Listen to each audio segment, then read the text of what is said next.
SMK Negeri 1 Ciamis telah melakukan MOU kerjasama dengan Global Catalyst F untuk membuka kelas internasional program Ausbildung di SMKN 1 Ciamis. Program Ausbildung di SMKN 1 Ciamis baru pertama diadakan tahun 2024 dengan pembukaan kelas bahasa pertama pada tanggal 7 Mei 2024. Kelas bahasa Jerman akan berlangsung selama 6 bulan, setiap hari Senin sampai Sabtu dimulai pukul 8 sampai 14 di SMKN 1 Ciamis, kecuali hari Sabtu hanya sampai jam 12. Total peserta Ausbildung SMKN 1 Ciamis 19 orang, 13 dari siswa 1 SMKN Ciamis, dan 6 orang peserta tambahan dari luar SMKN 1 Ciamis. Pada hari ini, Sekolah SMK 1 Ciamis secara perdana mulai mengadakan pembelajaran bahasa Jerman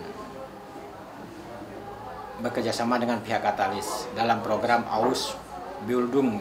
Ausbildung. Ini program untuk kuliah vokasi di Jerman.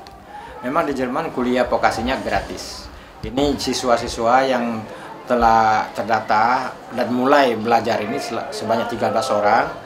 Dan lain rekan-rekannya lagi ada sekolah-sekolah lain yang bergabung dari SMA maupun perguruan tinggi yang baru masuk. Jadi memang betul, memang program ini bagus sekali untuk siswa yang ingin menambah karir, merubah nasib lah.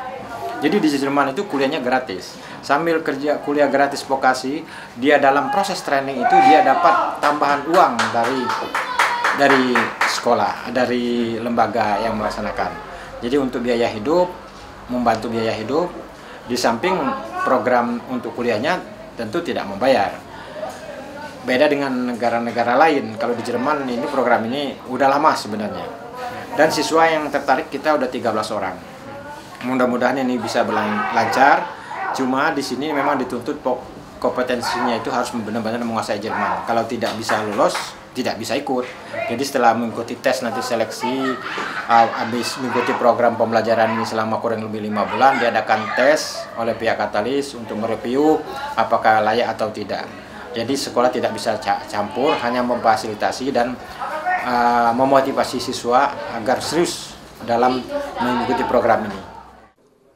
Tim Liputan melaporkan.